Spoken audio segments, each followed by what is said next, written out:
So hello everyone, welcome back to another video. তো শাকিব খানের upcoming প্রজেক্টের অভিনেত্রীকে দেখো। শাকিব খানের আপকামিং দুটো প্রজেক্ট নিয়ে সবসময় কথোপকথন চলছে। তার মধ্যে একটা মেজর সিনার চরিত্রটার উপর ভাবনা চিন্তা চলছে, যেখানে একজন ডিটেকটিভের চরিত্রে তাকে আমরা দেখতে পাবো।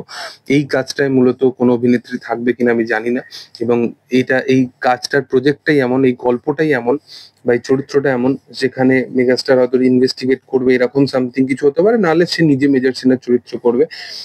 তো এখানে কাকে আমরা অভিনেত্রী হিসাবে দেখতে পাবো বা কি, এই কাজটার ব্যাপারে কিছুই জানি না। বাট প্রিন্স কাজটার মধ্যে অনেকেরই নাম উঠে এসছে। কখনো কোয়েলদির নাম উঠে এসছে, কখনো মধুমিতার নাম উঠে এসছে, কখনো সাবিলার নাম উঠে এসছে। কখনো শোনা গেছে কোনো বিদেশি অভিনেত্রী থাকবে, কখনো শোনা গেছে পাকিস্তানি কোনো অভিনেত্রী থাকবে, আবার কখনো শোনা গেছে যে বাংলাদেশ থেকেই অভিনেত্রী এখানে প্ল্যানিং করা হবে, কোনো বিদেশি অভিনেত্রীকে প্ল্যানিং করা হচ্ছে না। তো দেখা যাচ্ছে সেটা আপকামিং দিনে কি হবে। তবে মেগাস্টার শাকিব খানের ছবিতে অভিনেত্রীদের যে প্রাধান্যতাটা, এটা কতটা বেশি, এটা কিন্তু দেখলে বোঝা যায়। তার পিছনে কারণটা কি?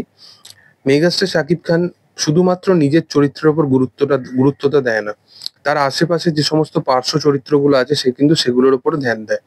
অভিনেত্রী তো অনেক দূরের ব্যাপার, অভিনেত্রী তো ভালো রোল পাবেই।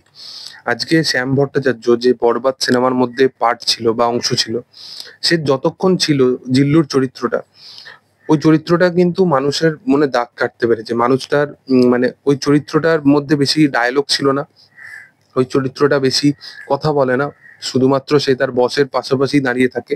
আর তারপরেও ওই চরিত্রটা এতটা বেশি দাগ কাটতে পেরেছিল, এতটা ইম্প্যাক্ট ফেলতে পেরেছিল, এবং শাকিব খানের জন্যই এটা পসিবল হয়েছিল। শাকিব খান বলেছিল যে এমন একটা চরিত্র লেখা হোক যেটা আমার পার্শ্ব চরিত্র হিসাবে থাকবে এবং যেটা আমার শ্যাডো হিসাবে থাকবে, এবং সেই অনুযায়ী এই ক্যারেক্টারটাকে বানানো হয়েছিল। তো মেগাস্টার শাকিব খানের ছবিতে এই জিনিসগুলো, এই ইনসিডেন্ট গুলো আমরা বারংবার ঘুরতে দেখি। ইভেন তোমাদেরকে আরেকটা ছোট্ট উদাহরণ দিচ্ছি। তাণ্ডব তোমরা দেখেছো, তাণ্ডবে একটা টুইস্ট অ্যান্ড টার্ন আছে, যেটা আমি বলতে চাই না, বাট একটা ছেলেকে দেখাবে যার সাথে এই সমস্ত ঘটনাগুলো ঘটবে, এবং যারা তাণ্ডব দেখেছে তারা বুঝে গেছে। তো সেই মানুষটা বা সেই ছেলেটা অ্যাকচুয়ালি, তার ইম্প্যাক্টটা কতটা ছিল রোলটার মধ্যে সেটা দেখো। চরিত্রটা অনেক ছোট, বাট কতটা ইম্প্যাক্ট ফেলে যেতে পেরেছে। তো মেগাস্টার এটা ভাবে না যে কার চরিত্র বেশি, কার গুরুত্বটা কোনটা কতটা বেশি, তার নিজের চরিত্রটা কতটা ইম্পর্টেন্ট সে সেটার উপর বেশি ফোকাস করে। তো অভিনেত্রী যেই হোক না কেন, আমার মনে হয় যে তার গুরুত্বপূর্ণ ভূমিকা থাকবেই থাকবে যে কোনো সিনেমার মধ্যে। তাকে জাস্ট শোপিস হিসাবে ইউজ করা হবে না। দেখার যে সেটা আপকামিং দিনে কি হয়।